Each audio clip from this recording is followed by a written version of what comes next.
What's up, you money lovers? Good morning. It is me, Kyle, with Variety and Errors. Sorry for the shaky camera. I'm shooting on my camera phone because I am in my truck and I'm heading over to a storage room place that I bought a storage unit from in an auction online. We're going to talk about that whole process. But before that, let's get to doing a daily bill search video. We try every day. I haven't in the last few days because I've been sick as meow. I just want to I don't even know what I have. I have like a nasal thing or something. I sound like I've smoked cigarettes for 417 years, and I just want to cut my nose off. But anyway, we'll move on from that. I'm surviving and thriving, and we're going to see if we can make some more money from my pocket money. I'll show you what to look for in your pocket money.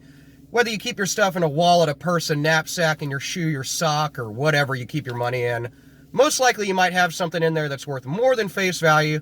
So what is that? What do I look for? Great questions, guys. So be money lovers with me. Let's look through my pocket change, see what we find, and let's check it out.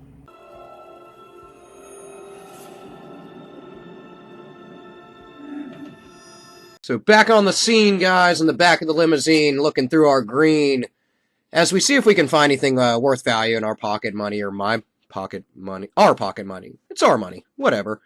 So let's go through it. Let's see if we find anything. Somebody said that they hated my black gloves, so I'm going to show you my, my hands. But, all gloves matter. Remember that. So, I don't know what your deal was with my black gloves, but, hey, I like to switch it up, man. I'll get, like, some bright magenta ones next time, and maybe you'll like those. But keep hitting the dislike button if you're not a fan of them, you know? I mean, that's what it's there for. I don't care. You know, whatever. Anyway, let's get into it. So, Series 2013 $1 bill. It's not wanting to stay flat for me, so you can tell these are circulated. They came out of my pocket. But Series 2013's down here.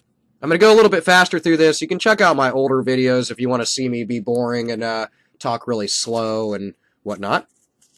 Nothing crazy in the serial number. I do like on this bill, however, that you can see very clearly defined the threads that they use. Which, now that I say it, you can't see it in the camera, but right above the second 7 there, you can kind of see a line.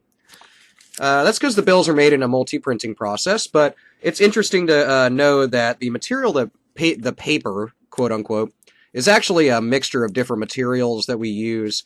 Crane and Company is the one that produces the paper that money is printed on, and has been, like, forever.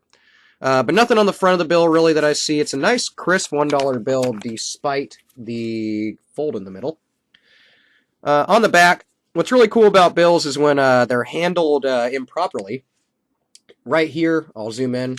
You can see that somebody's fingerprint, if it'll focus, somebody's fingerprint has made its way permanently onto the bill. That's why, you know, if it's something collectible, I like to put gloves on. But since they're circulated, I don't mind doing it without them on this one. But let's move on. Totally just picked up 2 bills there, so let me pull that one back. These ones look to be semi from the same sequence. That one ending in 4-6, previously 4-5. I get a lot of questions about sequence bills. No, they're not worth more than face value unless there's errors with them. I mean, I've seen a couple of people buy, like, really large runs of $2 bills. But unless they're like silver certificates or Kiss Me Notes or something, then they're not collectible, in my opinion, unless they're, you know, even if they're star notes. I don't really personally care if you have 40 star notes in a row, unless they're really low or high serial numbers or like something else is a factor in it. Otherwise, they're just not collectible. Same dealio here. You can see the threads nicely, but nothing on that bill. Fix this since I'm like moving the bills all around. Same dealio on the back. You can see a thumbprint, so somebody was had wet hands. Usually that happens with people that use wet paper towels or napkins. You'll notice that at like a lot of cash registers and stuff, they'll wet their finger with that. There's actually a material you can get from a lot of places like Hobby Lobby and stuff that you can moisten your hands with. So if you hate that word, moist, then you can moisten your hands with it, and it keeps it from leaving fingerprints and stuff all over the bill. Nothing in the serial number here. There was no changes really from 2009 to 13 other than a change in Secretary of Treasury. Another person asked a question about that, and I did comment back to your question. But no, I don't think they're really collectible as far as transitional bills that have, like, the names of, one Secretary of Treasury or another. Unless, of course, that person did something like crazy, but even then, unless the bill has some other collectability to it, I wouldn't say it's collectible just for being a transition bill where it has the name of a person that's, like, no longer in office. 545 soon. Nothing in the serial numbers. Everything's printed appropriately. Sometimes you'll see on Series 2013 the seals here, and mainly the green, will be shifted to the left a little bit. But unless it's really drastic, like sitting way off the E or something, I wouldn't say it's collectible. So nothing on a premium above face value on that one. Nothing on the back. This one's a lot more beat up, so I'm just going to kind of shoot right through this one. You can see a lot of smudgel all over it down here. There's like some lipstick or blood, hopefully not, but it is what it is. Definitely had water on it. It's been discolored, so on and so forth, but not collectible. This one's got a portion of a counter stamp on it. So if you're wondering what a counter stamp is, it's just that. You can tell this stamp was cut off because you can see it says something bank of something another. We'll come closer to the camera so you can actually see what I'm talking about. So that line to the left of Washington's portrait there, that's just left over from a counter stamp. So, people ask me about, like, oh, can you stamp bills? I got a Where's George bill or whatever, It's actually not illegal to deface money, I guess. I use that loosely, but as long as you're not defacing bills in the sense that you're making them unusable, it's technically not illegal, although I would discourage you from, like, totally destroying the bill. Albeit I do have a video where I'm drawing on a bill, so I guess I'm being a little hypocritical. But here is an example of a counter stamp. So the band that sat around, this one probably sat on the top at one point, obviously, because it's stamped. But the band or strap that held these $1 bills together when this was in a stack of them, somebody stamped it to annotate what bank it was to or from. And that's just simply what that is. It's not collectible. I've seen some funky stamps. I do collect some of them if they have a really unique stamp, but counter stamps are just that. They're very common. They're over pretty much every money that goes through basically every bank. This actually has some missing ink down here. That's probably due to a post-production thing. What I'm talking about is those splotches and dots that look like little lint balls on Washington's coat. That's actually a lapse of ink. So, I'll have to look at that one closer, but I wouldn't say it's collectible. I'd say it's probably just damage to the bill post circulation. So let's just kind of set it aside. We'll look at the back of the bill just for the giggles of it. Nothing really crazy. Sometimes you'll see some misprinting and stuff or ink errors around the Annuus septus. I've had people ask me about that too. It's usually in the plants and stuff that are behind the little hovering scroll here. I know I'm not even remotely saying the name of that right, but you get what I'm talking about. Nothing in the serial number on this bad boy. It's been wet. We can tell that down here where the signature's smudged. I know my camera's a little bit zoomed out, but that's because I want you to see the whole bill. Because in general, the condition of the entire bill is something to take into account whenever we're looking through this stuff. So, keep that in mind. Condition is like 9/10 of the law with most collectibles, and that is not a miss on collecting money. Nothing on the back. Little bit of absence of ink and stuff, but you can tell it's all from just damage. 2, 3. Almost thought we had a broken ladder. If one of these 5s was an 8, we would have had 2, 3, 4, 5, 6, 7, 8, 9. That would have been stellar. That would have been a broken ladder. Obviously, it goes in order. But in this case, that 5 threw us off. Somewhere in this series, though, of course, 2013, there is a broken ladder, probably many of them. But in this case, that's a good example of what could have been. Nevertheless, it's not collectible. There's a little bit of excess ink here to the right of Washington, most likely just from when the prints were, or when they were first printed and sitting against each other, but it's not enough to really call home about. It's not collectible. Nothing on the back. Good repetition in this one as well, as far as 6s and 9s, but nothing in between, so it's not leaving us with anything collectible. Everything's sitting right on this.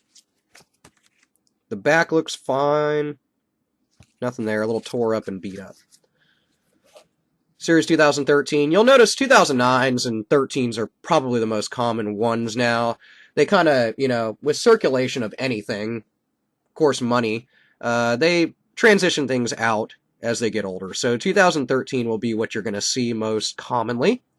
They're going to be redesigning bills in the 2020s, I believe, is when they're going to maybe redesign the $1 bill. So it has not gone through a redesign in like decades. Nothing on the back. There's some damage to it. Probably my favorite $5 bill, other than the really old, larger notes.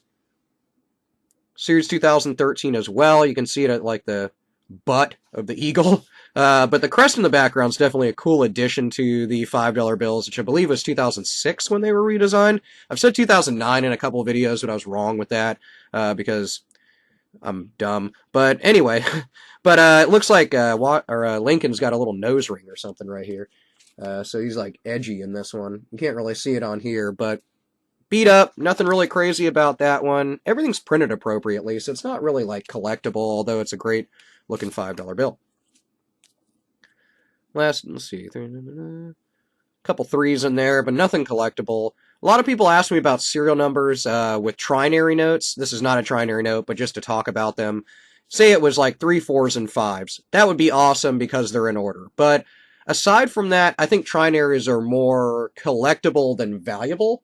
Unless there's something that's like, you know, what would be a good example? I guess if you had like 333, 44455, that would be a lot more collectible of a trinary note than just having like, you know, whatever, 3 and then like 5 7s and then a 2, you know, or whatever. That's like, it's something that's just so common that you're not going to see a premium over face value a bunch of times. So, you know, just keep that in mind. I mean, they're more collectible than they are for something that is going to be like sellable. Nothing on that. Flop that around for you. Take a gander at my sweet R2-D2 tray that we're using. It's getting all beat up now from doing all this money searching, so I blame you guys for, you know, me destroying my R2-D2 frame, but whatever. Same deal with this. Nothing really crazy in the serial number. He's for the Bank of Richmond, Virginia. You can look up on VarietyErrors.com, my site, to look for run numbers, your star notes, all that good stuff. So it's something you can look at. Nothing crazy on that. We're getting down there. I haven't found anything great in this run, so it is what it is. Nothing in the serial number on that bad boy. Series 2013 also. Probably the same as that bottom one there. There's actually a little constellation that's up in here. It's the same as a lot of other denominations. They added that in as a anti-counterfeiting measure quite a while ago. And last but not least, good old 5 spot. But a good repetition of 8s in there. There's 4 8s in there, but it'd be nicer if they're, you know, grouped together and then whatever. But nothing in the serial number. Nothing in the seals or printing of the bill. Let's look at the back. It's all beat up, too. It's just kind of sad. And it's been wet. You can tell in the crease here it was folded like such. And then it got wet on this corner and ripped. So it is what it is. A bust for now. So, unfortunately, we didn't find anything in this run. I don't find them in every video. I think the YouTube channels they have, like, where they find, like, a Morgan dollar in every coin roll they do are just ridiculous. As if you're a collector or anybody that's even new to the hobby, you know that you're not going to find some crazy stuff like that every time you go through stuff. That's why I just do it straight out of my pocket. I find it sometimes. I don't find it other times. So, tune in next time for the next video. It'll be tomorrow. And we'll look through more pocket change to see if we find anything worth more than face value. And we'll chat together. So comment below what you think about the finds that you've come across, and I'll comment what I know. Otherwise, I will see you mañana.